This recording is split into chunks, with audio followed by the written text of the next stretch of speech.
Hello, my name is Darkmoon Doll, and today is Saturday, and I'm recovering from the flu. I wanted to apologize for not having any videos available recently. That's what's been happening. I've been just curing myself and resting.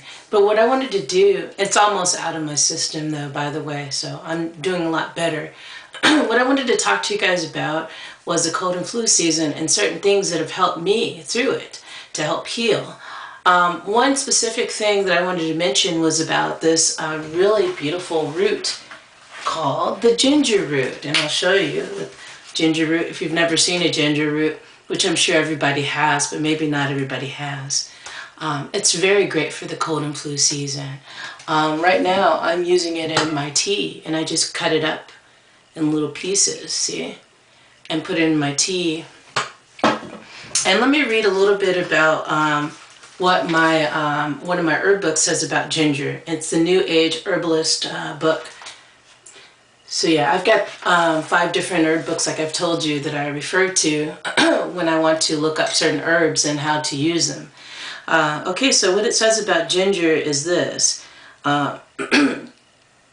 It's a volatile oil comprising mainly zingiberon and bisabolene, also camphene, geraniol, linalool, and borneol. Has all these words I cannot pronounce. It's okay.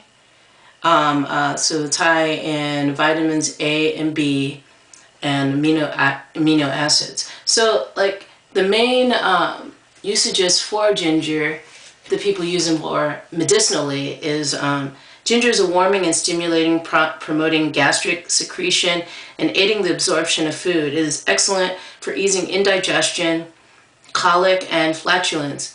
A piece of ginger chewed, crystallized stem ginger will do as well, is as effective for travel sickness as any drug. A little ginger may also help morning sickness. It also has stimulating effect on the heart and circulation, so it's good for cold hands and feet. Ginger hand and foot baths can help this complaint too. Ginger has a warming expectorant action on the lungs, dispelling mucus and phlegm. Ginger tea is good for colds and flus. It causes an eliminative sweat. Ginger juice or tea massaged into the scalp is said to stimulate hair growth. So in Chinese herbal medicine, a distinction is made between fresh ginger root, which is said to be better for treating colds and causing sweating, and dry ginger that is thought to be more suitable for treating respiratory and digestive disorders. So yeah, I didn't know that about the whole hair, the whole scalp to stimulate hair growth aspect of it, but that's good to know.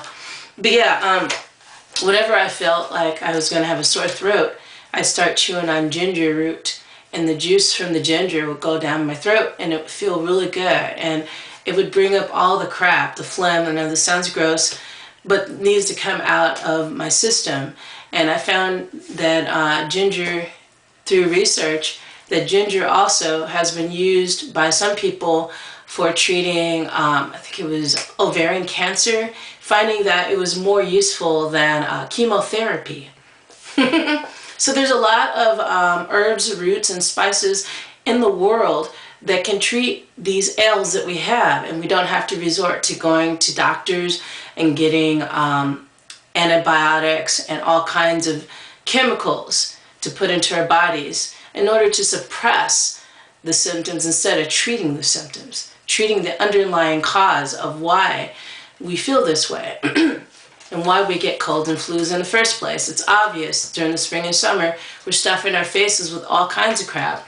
And then when fall and winter comes along, our body's had it and it needs to cleanse out. So I hope that you try ginger and see if that works for you during this cold and flu season. Chewing on it, it's very strong, very spicy. So if it's too spicy for you to do that, you can boil it in water or just steep it in hot water in a cup like I'm doing.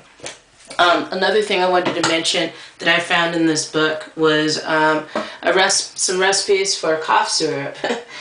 I didn't have all the ingredients for all the other cough syrups that I wanted to try to make, but I made one, and it may sound gross, but I used raw honey and slices of onion, like fresh onion. So what I did was I sliced the onion, put it into a jar. It doesn't have to be like this, any jar, a wide jar, and then I filled it with honey. Let it sit overnight, and what happens is the juices from the onion will soak into the honey.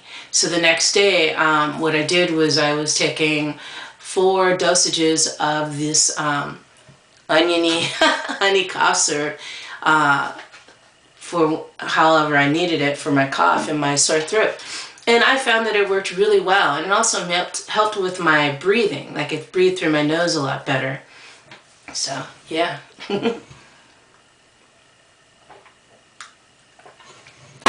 I hope you guys are doing well. I hope you're staying as healthy as you can during this fall and winter season.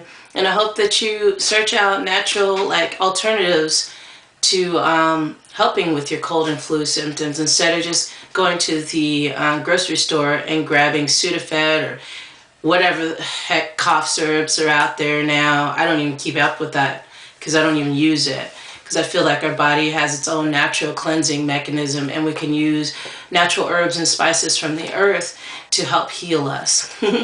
So thank you for joining me today. I appreciate it. Hope everybody's doing well. Thank you for subscribing to my channel. Thank you for the likes and shares, and thank you for your kind comments. If you have any comments or any